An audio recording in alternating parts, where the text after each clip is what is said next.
Tēnā koutou te whānau o Auckland Unitarian. Tēnā koutou ngā manuhiri. Nau mai, haere mai. Ki tēnei whare karakia o te atua. Tēnā koutou, tēnā tātou katoa. We welcome you into the space made sacred by Auckland Unitarians for 121 years. My name is Ruby Johnson and I will be your worship leader for today. As I found upon first entering this space nearly 4 years ago, all are welcome here. We gather in the hope of creating something profound, something greater than we could experience on our own. We work together to be of service to one another, in the knowledge that to see and to heal another human heart is an act of the divine. Come, let us worship together.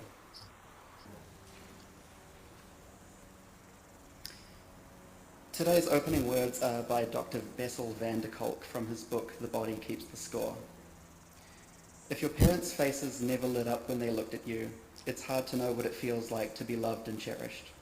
If you come from an incomprehensible world filled with secrecy and fear, it's almost impossible to find the words to express what you have endured.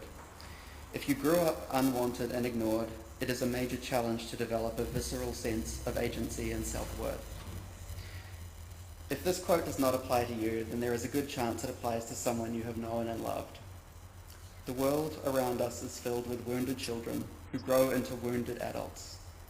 As the saying goes, hurt people hurt people. To stand any chance of fixing the wrong we see in the world, it is of vital importance that we recognize the wounded child, both in others and in ourselves.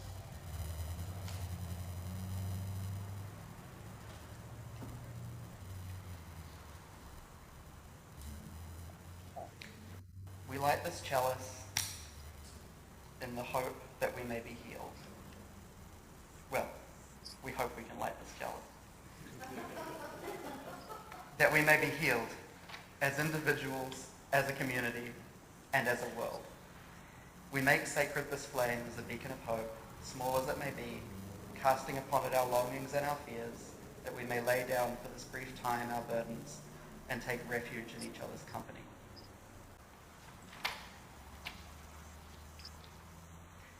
Join me for our covenant. Love is the doctrine of this church. Quest for truth is the sacrament, and service is its praise. To dwell together in peace, to seek knowledge and freedom, serve humankind in fellowship, to the end that all souls shall grow in harmony, thus to be covenant with each other and with our God.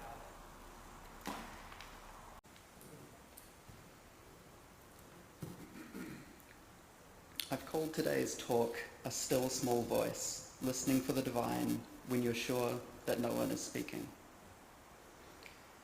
I think that a lot of people are attracted to Unitarianism because they were cast out by or have left other faith-based communities. The fourth principle of Unitarian Universalism is that we engage in a free and responsible search for truth and meaning. Those of us who have come to this church as cast-offs from other faith traditions will attest that free inquiry is not necessarily a hallmark of organized religion. My journey to this church was long and difficult. My family was not church-going, but I absorbed a common form of vague Christian theology. I had a chaotic and unstable home life, which left deep impressions upon my inner world. The idea that we were all sinners, deserving of eternal fire, was something that very quickly lodged itself in my head. At night, I would pray to God to save me from the flames.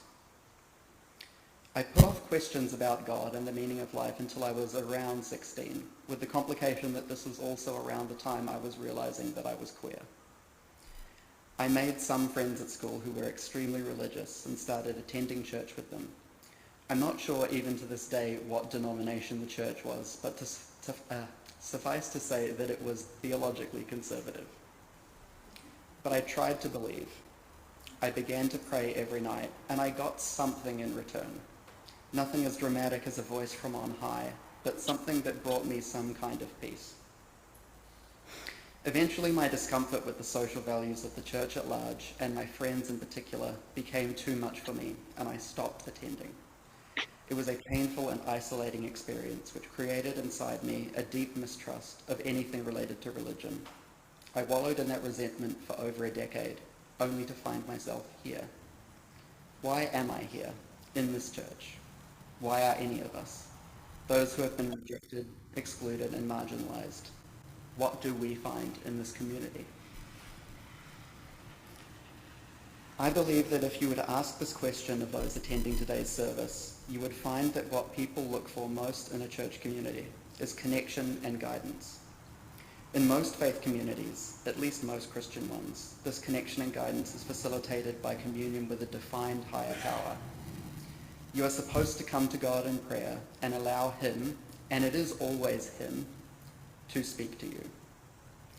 I have often heard that we must come to God as if we were children, with trusting, open hearts, and allow him to guide us in the role of a loving Heavenly Father. This kind of communion is described as a personal relationship with God. I've never been clear on exactly what this relationship is meant to entail. How does he communicate? I always assumed as a child that this guidance came in the form of a voice inside our heads, as if a person was speaking right next to us. If so, how can we tell the difference between spiritual communion and a schizophrenic episode? I suspect that if we put aside the flowery imagery of a holy voice coming from on high, then what most people experience in conversation with God is more of an internal dialogue. The still small voice heard during prayer seems, to me at least, to be a quiet internal reminder of what exactly our values are and how to live in accordance with these values. Now, obviously, this is not the only form of connection and guidance that people get out of traditional faith community. There are also the connections formed between parishioners themselves and between those parishioners and their minister. However, I think it's a fair observation that this personal relationship with God is of central importance to these other social connections. I've even heard it said, for example, that a true Christian marriage is between three people, a husband, a wife, and God. A deep spiritual communion with a higher power is seen as a sort of glue, binding together a community. But this comes with a price. Live how we want you to live. Believe what we believe. If you cannot do this, you had better figure out how to lie, both to your community and to yourself. For many people, this compromise grants a great deal of spiritual security, serenity, and peace. However, quoting former Prime Minister Michael Joseph Savage, you can pay too high a price, even for peace. I believe that many of you will agree with me when I say that this vision of spiritual life is stifling, claustrophobic, and ultimately too high of a price to pay. As Unitarians, we have chosen a hard road because the principles which we hold mean that we are unable to accept easy answers about the nature of life. When I first began to read about different faith groups as a teenager, I couldn't quite get my head around Unitarianism. It seemed to me to be somewhat farcical. Coming to a church, engaging in ritual worship, but not necessarily believing in any particular doctrine of divinity. Why did these people engage with all the trappings of religion if they did not believe that God was listening and ready to answer them? I'm sure that many of you have heard of the psychological concept of the inner child. The inner child is the part of our subconscious that holds the most fundamental beliefs we hold about the world, based on our earliest experiences and interactions. Our conscious adult minds are in constant negotiation with this inner child. When we feel a sinking feeling inside, pulling us towards deep anxiety and fear, we find ourselves wrestling with this part of our psyche. When I began therapy a number of years ago, I understood that this concept was useful in dealing with particular psychological issues, but I couldn't see how it applied to me.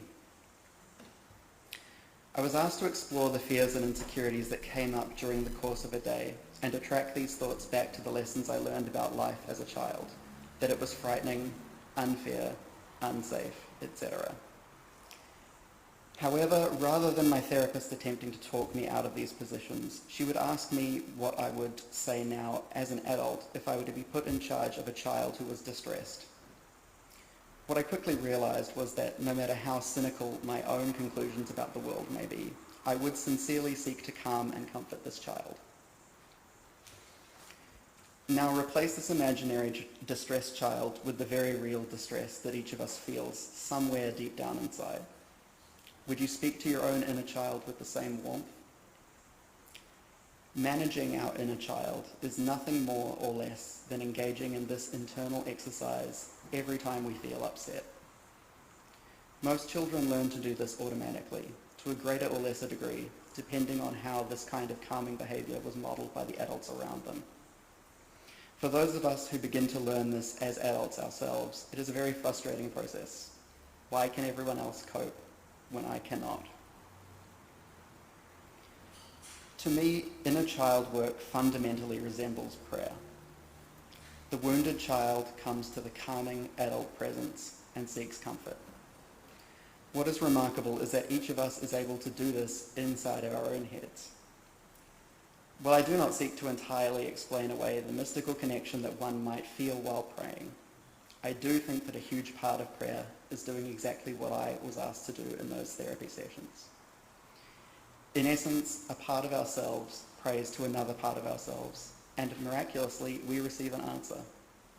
It is the ultimate personal relationship with the divine, a communion with the humanity which we each hold in our hearts. Fundamentally, what this realization affirms for me is that my efforts towards engaging with the spiritual are not just a relic of a less enlightened time. Church is not just for fools. The acts that we engage in as a community have a humanistic value which goes far beyond dogmatic theology. We can have a connection with something genuinely important, something soothing, something that nourishes the soul. I believe that we can engage with something genuinely divine. That said, I know that what I'm labeling as divine doesn't have the same security to it as God and all his angels. What right do I have to tell myself that everything is going to be okay? How can I claim to know that? I agree that, fallible as we are, reassuring ourselves is not quite the same as being reassured by an infallible God. That, I'm afraid, is the cost of the hard road we have chosen. Unitarians do not claim that we can know all of the answers with certainty, but we seek solace while we ask the questions. So why do we come to church? I would say that it is because we understand that no voice is coming from on high to give us the answers. The experiences we have with the divine fundamentally draw from the experiences we have with other human beings. We seek examples of kindness, compassion, and empathy so that we can emulate these same values while in dialogue with our own deepest selves. We each take on the sacred role as our own minister, the dual roles of the child and the parent, counselling ourselves with the best examples learned from each other. We talk to ourselves gently in a still small voice. I will now extinguish the chalice. Please join me. We extinguish this flame, but not the light of truth, the warmth of community, or the fire of commitment. Burning our hearts until we are together again.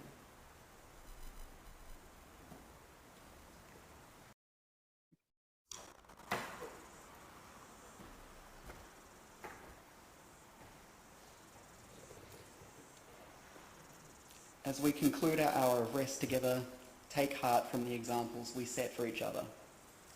We return now to our own individual inner worlds, speaking softly, listening carefully for a reply, with the same compassion for ourselves that we would freely give to one another.